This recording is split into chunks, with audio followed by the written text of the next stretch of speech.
Hello दोस्तों, कहानी का भाग 2 वृद्धाश्रम।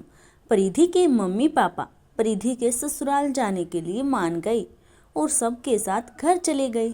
पर परिधि बिल्कुल गुमसुम थी, कुछ बोल नहीं रही थी। जब सब घर पहुँचे तो परिधि की मम्मी ने परिधि से पूछा, क्या हुआ बेटा, तुम इतनी शांत क्यों हो, कुछ बोल क्यों नहीं रही? अब तो हम तुम्हारे साथ घर आ गए। तो परिधि अपनी मम्मी के गले लगकर रोने लगी और बोली, आप दोनों के साथ जो भी हुआ वो मेरी वजह से हुआ है। परिधि की मम्मी ने परिधि का सिर सहलाते हुए आश्चर्य से पूछा, ये तुम क्या बोल रही हो? और परिधि को खुद से अलग करते हुए बोली, क्या हुआ है बेटा, साफ साफ बताओ। तो परिधि ने अपनी मम्मी पापा को वो सारी बातें बताई जो उसने आज सुबह विनोद से बोली थी, अपने सास ससुर के बारे में। और फिर परिधि अपने सास ससुर के सामने हाथ जोड़ते हुए माफ़ी मांगते हुए बोली, मुझे माफ़ कर दीजिए मम्मी पापा जी, मैंने जो आप दोनों के साथ करने की सोची वही मेरे मम्मी पापा के साथ हुआ। परिधि की बातें सुनकर परिधि के मम्मी पापा की आंखों में आंसू आ गए।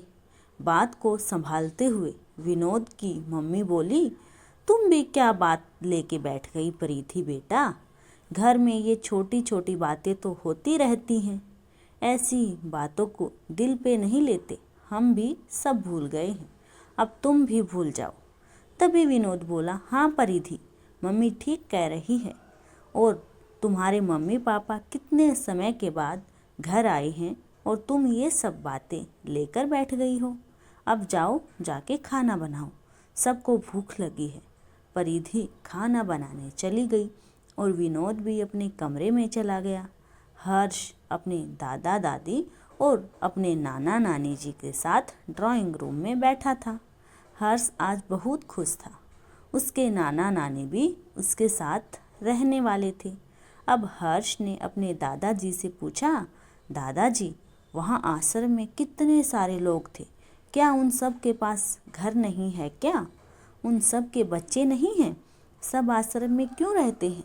तो हर्ष के दादाजी बोले, बेटा, उन सब के पास घर भी है और उन सब के बच्चे भी हैं, पर वो सब अपने बच्चों पर बोझ बन गए थे, तो उन सब के बच्चों ने उन्हें घर से निकाल दिया। जब बच्चे बड़े हो जाते हैं तो माँ बाप को बोझ समझने लगते हैं। तो हर्ष बोला, तो दादाजी, उनके बच्चे भी उनके साथ यही करेंगे क्या? तो हर्ष के दादाजी बोले, हाँ बेटा, बच्चे जो माँ बाप के साथ करते हैं वही उनके साथ भी होता है। पर फिर भी लोग इस सच्चाई को नहीं अपनाते, अपनी गलती नहीं सुधारते। हर्ष कुछ बोलने ही वाला था कि तभी विनोद की आवाज़ आई, हर्ष, अगर तुम्हारे सवाल जवाब हो गए हों तो अब खाना खा लो। विनोद ने हर्ष के साथ सबको खाने पर बुला लिया। अब विनोद और परिधि की जिंदगी में सब ठीक चल रहा था। हर्ष भी बहुत खुश था कि अब उसके दादा दादी जी के साथ साथ उसके नाना नानी जी भी उसके साथ रहते हैं। समय यूं ही गुजरता गया। एक दिन परिधि के पास उसके भाई का फ़ोन आया। फ़ोन सुनते ही परिधि बहुत परेशान हो गई। तो परिधि की मम्मी ने उससे पूछा, क्या हुआ परिधि, किसका फ़ोन था? तो परिधि बोली, मम्मी, भाई का फ़ोन था। पाखी, परिधि के भाई की बेटी, सीढ़ियों से गिर गई, उसे काफ़ी चोट आई है, वो हॉस्पिटल में है। परिधि की मम्मी बोली, कौन से हॉस्पिटल में है, चलो मुझे वहाँ ले चलो। तो विनोद बोला, आप ही क्यों मम्मी जी, हम सब चलेंगे आपके साथ। सब परिधि और विनोद के साथ हॉस्पिटल पहुंच गए। परिधि की मम्मी जैसे ही पाखी के पास बैठी, पाखी उनसे लिपट गई और रोते हुए बोली, दादी, आप और दादाजी मुझे छोड़कर कहाँ चले गए थे? देखो ना, मुझे कितनी चोट लग गई और मैं सीढ़ियों से गिर गई। आप और दादाजी अगर घर होते तो मुझे कभी गिरने नहीं देते। आप दोनों मेरा कितना ध्यान रखते थे, कभी मुझे कुछ नहीं होने देते थे। मुझे आप दोनों की बहुत याद आती है। आप कहाँ चली गई थी दादी? अब मुझे छोड़कर कहीं मत जाना। पाखी की बातें सुनकर सबकी आंखें नम हो गई। आज पाखी के मम्मी पापा को भी अपनी गलती का एहसास हो गया था कि उन्होंने कितनी बड़ी गलती की थी अपने मम्मी पापा को घर से निकालकर। पाखी की मम्मी की दादी के पैरों में बैठकर माफ़ी मांगते हुए बोली, मुझे माफ़ कर दीजिए मम्मी जी, मैंने बहुत बड़ी गलती की जो आप दोनों के साथ ऐसा व्यवहार किया।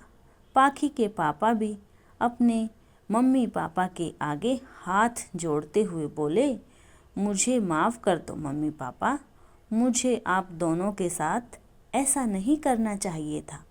आप दोनों के घर से जाने के बाद हमें समझ आया कि माँ बाप के बिना घर घर नहीं होता। हमारे पास सब कुछ था, पर आप दोनों की कमी हमेशा खलती रही। हमें माफ़ कर दीजिए और अपने घर चलिए। पाखी भी आप दोनों को बहुत याद करती थी। ये सारी बातें सुनकर विनोद बोला, आज तुम्हारी बच्ची को इनकी ज़रूरत है, तो तुम्हें अपनी गलती का एहसास हो रहा है, वरना एक बार पलट के देखा भी नहीं कि ये दोनों कहाँ हैं। अब मैं इन दोनों को आपके साथ नहीं जाने दूंगा। आप जब इन्हें घर से निकाल चुके हो तो इन्हें भूल भी जाओ। विनोद की बात सुन परिधि का भाई बोला, ऐसा मत बोलिए, हमें ये तो पता चल गया था कि मम्मी पापा आपके घर हैं, पर किस मुंह से माफ़ी मांगने आते और क्या बोलते आके कि जब तक आप हमारे साथ थे हम आपकी कदर नहीं करते थे, और आज आप हमारे साथ नहीं हो तो हमें आपकी ज़रूरत है। मम्मी पापा का सामना करने की हिम्मत नहीं थी, इसलिए नहीं आ सके। कभी आप सब ने से मिलने पर आज जब गलती का एहसास हुआ तो आप सबसे माफ़ी मांग रहे हैं। आप सब हमें माफ़ कर दीजिए। और अपने मम्मी पापा से भी माफ़ी मांगते हुए घर चलने के लिए बोलने लगा। पहले तो परिधि के मम्मी पापा भी उनके साथ नहीं जाना चाहते थे, पर जब पाखी ने जिद की तो मान गए उनके साथ जाने को। अब दोनों ही परिवार अपने अपने घर में अपने अपने परिवार के साथ खुशी खुशी रह रहे थे। अब दोनों परिवार अपनी अपनी ज़िंदगी में खुशी खुशी रह रहे थे। कुछ समय बाद एक दिन विनोद अपने ऑफिस से लौट रहा था। रास्ते में अचानक उसकी गाड़ी के आगे एक बूढ़ी अम्मा आ गई। उन्हें देख विनोद ने गाड़ी रोक दी और हड़बड़ाकर गाड़ी से बाहर निकला और बूढ़ी अम्मा से बोला, आप ठीक तो हैं ना? आपको चोट तो नहीं लगी? तो वो अम्मा बोली, नहीं बेटा, चोट नहीं लगी, मुझे माफ़ कर दे, मैं एकदम से गाड़ी के आगे आ गई। वो क्या है कि मुझे सही से दिखाई नहीं देता। उन अम्मा के पास कुछ सामान भी था एक बैग में। विनोद ने उनसे पूछा, आप कहीं जा रही हैं क्या? चलो मैं आपको छोड़ देता हूँ। कहाँ जाना है आपको? तो वो अम्मा बोली, बेटा मुझे वृद्धाश्रम छोड़ दे। वृद्धाश्रम का नाम सुनते ही विनोद ने आश्चर्य से पूछा, वृद्धाश्रम क्यों अम्मा जी, आपका घर कहाँ है? तो वो अम्मा बोली, अब मेरा कोई घर नहीं है, जो था अब वो बेटों का हो गया और अब मैं भी उन पे बोझ नहीं बन गई। विनोद को ये बात सुनकर गुस्सा आ गया, पर अपने गुस्से को शांत करते हुए अम्मा से बोला, माँ जी अब तो रात होने वाली है, इतनी रात में कहाँ जाओगे? आप अभी मेरे घर चलो, सुबह आप जहाँ भी कहेंगी मैं आपको वहीं छोड़ दूँगा। तो वो अम्मा बोली, पर बेटा ना, मैं तुम्हें नहीं जानती और ना तुम मुझे, तो तुम मुझे अपने घर कैसे ले जाओगे? तो विनोद बोला, माँ जी आप मेरी माँ जैसी हो और एक बेटे के लिए इतनी जान पहचान काफ़ी है, चलो आप मेरे साथ। विनोद उन अम्मा को अपने साथ अपने घर ले गया। जब विनोद उनके साथ घर पहुंचा तो सब ने विनोद को आश्चर्य से देखा और विनोद के पापा ने उनसे पूछा कि ये कौन है बेटा। तो विनोद ने उन्हें सारी बात बताई। तो विनोद के पापा बोले, ये तो तूने अच्छा किया जो इन्हें अपने साथ ले आया। रात का खाना खाने के बाद सब उन बूढ़ी अम्मा के साथ ही बैठे थे। बातों ही बातों में उन्होंने बताया कि उनके दो बेटे हैं। एक बड़ा बेटा तो बाहर कंपनी में काम करता है, तो उसकी पत्नी और उसके बच्चे साथ वहीं रहते हैं। और दूसरा छोटा बेटा टीचर है, जो अपनी पत्नी और बेटी के साथ यहीं रहता है। विनोद ने हर्ष से कहा, चलो बेटा अब जाओ सो जाओ, सुबह स्कूल भी जाना है। और अपनी मम्मी से बोला, आप माँ जी को अपने साथ सुला लेना, हर्ष पापा के पास सो जाएगा। सब अपने अपने कमरे में सोने चले गए। विनोद कुछ खोया खोया सा था, तो परिधि ने उससे पूछा, क्या हुआ, क्या सोच रहे हो। तो विनोद बोला, कैसी दुनिया है ये। परिधि, दो दो बेटे होते हुए भी माँ रात के में दर दर भटक रही है। तो परिधि बोली, अब आप इन सब बातों के बारे में मत सोचो। अब वो माँ जी हमारे साथ है, तो उन्हें कोई भी परेशानी नहीं होगी। इस बारे में अब सुबह बात करेंगे। अगले दिन सुबह नाश्ते के समय विनोद परिधि से बोला, आज मेरा एक दोस्त अपनी पत्नी के साथ रात के खाने पर आ रहा है, तो परिधि समय से तैयारी कर लेना। परिधि बोली, ठीक है। ऑफिस जाते हुए विनोद उन अम्मा से बोला, लाइए माँ जी, अपना पुराना चश्मा दे दीजिए, आज मैं नया बनवा के ला दूंगा। तो वो बोली, बेटा तुम तो आज मुझे वृद्धाश्रम छोड़ने वाले थे ना। तो विनोद बोला, अभी आप कुछ दिन यहीं रहिए और तब तक आपका चश्मा भी आ जाएगा। विनोद अम्मा से उनका पुराना चश्मा लेके चला गया। शाम को विनोद अपने दोस्त रवि और उसकी पत्नी पूजा के साथ घर पहुंचा और अम्मा की ओर चश्मा बढ़ाते हुए बोला, ये लो अम्मा जी, आपका नया चश्मा। अम्मा को देखते ही रवि बोला, अरे माँ, आप यहाँ कैसे। सब ने रवि को आश्चर्य से देखा और विनोद बोला, माँ जी तुम्हारी माँ है। रवि, पर तुम्हारे मम्मी पापा की तो मृत्यु हो चुकी है। अम्मा रवि को छू कर देख रही थी और खुश होते हुए बोली, तुम रवि हो। तो रवि बोला, हाँ माँ, मैं रवि हूँ। रवि ने सबको बताया कि जब मम्मी पापा की मृत्यु हुई तो मेरा अपना कोई नहीं रहा। तब उनके पति राजपाल सिंह जी ने मुझे अनाथ आश्रम पहुँचाया और मेरी पढ़ाई का खर्च भी देते थे। आज मैं जो कुछ भी हूँ उनकी वजह से ही हूँ, और तब से ही मैं उन्हें पिताजी और इन्हें माँ बोलता हूँ। रवि ने अम्मा से पूछा, पर माँ आप यहाँ कैसे। तो अम्मा ने उन्हें बताया कि बड़ा बेटा और बहू तो यहाँ रहते नहीं और छोटी बहू ने उन्हें घर से निकाल दिया, तो मैं वृद्धाश्रम जा रही थी, तो मैं विनोद की गाड़ी से टकरा गई और वो मुझे घर ले आया। रवि की पत्नी पूजा बोली, कोई बात नहीं माँ, अब आप हमारे साथ रहना, कोई ज़रूरत नहीं है कहीं जाने की। रवि भी तो आपके बेटे ही हैं ना, तो अब आप हमारे साथ रहेंगी। तो अम्मा बोली, नहीं बेटा, तुम मुझे आश्रम में ही छोड़ आओ। तो रवि बोला, नहीं माँ, आप कहीं नहीं जाएंगी, बस मेरे साथ ही रहेंगी। रवि के बहुत समझाने पर अम्मा उनके साथ रहने के लिए मान गई। रात का खाना खाने के बाद जब रवि अपनी माँ को लेकर घर जाने लगा तो विनोद उससे बोला, तुम्हें इनका घर पता है कहाँ है। तो रवि बोला, हाँ पता है, पर क्यों। तो विनोद बोला, उन्हें उनकी गलती का एहसास कराना जरूरी है। अब तुम घर जाओ, कल बात बताता हूँ क्या करना है। अगले दिन सुबह विनोद राजपाल सिंह जी के घर पहुँच गया। बैल बजाई तो गेट उनके छोटे बेटे ने खोला। तो विनोद ने पूछा, क्या ये राजपाल सिंह जी का घर है। तो वो बोला, जी हाँ, पर आप कौन।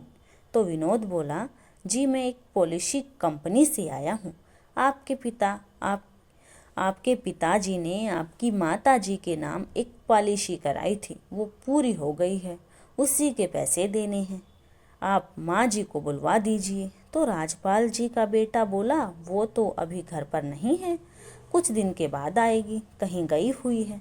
तो विनोद बोला, कोई बात नहीं, मैं कुछ दिन बाद आ जाऊंगा।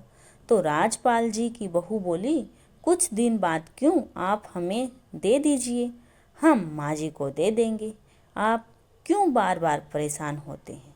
तो विनोद बोला, नहीं, मैं उन्हें ही दूंगा, ऐसे ही किसी को नहीं दे सकता। तो राजपाल जी की बहू बोली, हम ऐसे ही कोई नहीं हैं, उनके बेटे की बहू हैं, आप हमें ये पैसे दे सकते हैं।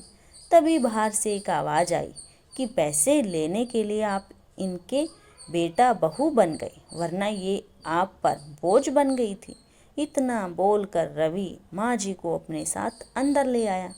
रवि के साथ माँ जी को देखकर उनके बेटे ने आश्चर्य से पूछा, तुम कौन हो और माँ तुम्हारे साथ कैसे। तो रवि बोला, एक माँ अपने बेटे के साथ नहीं होगी तो किसके साथ होगी। तो राजपाल जी के बेटे ने आश्चर्य से कहा, बेटा। तो रवि बोला, हाँ बेटा। फिर रवि की माँ ने उन्हें रवि के बारे में सब बताया। फिर रवि बोला, शर्म नहीं आई उस माँ को घर से निकालते हुए, जिन्होंने अपने पति की मृत्यु के बाद दूसरों के घर जा के काम करके तुम दोनों भाइयों को आगे बढ़ाया और तुम्हारी सारी इच्छाएं पूरी की। जो आज तक तुम्हारे लिए जीती रही, वो माँ आज तुम्हारे लिए बोझ हो गई है। राजपाल जी का बेटा और बहू शर्मिंदगी से सिर झुका के सारी बातें सुन रहे थे। फिर विनोद बोला, अगर यही सब आपके बच्चे आपके साथ करें तो आपको कैसा लगेगा।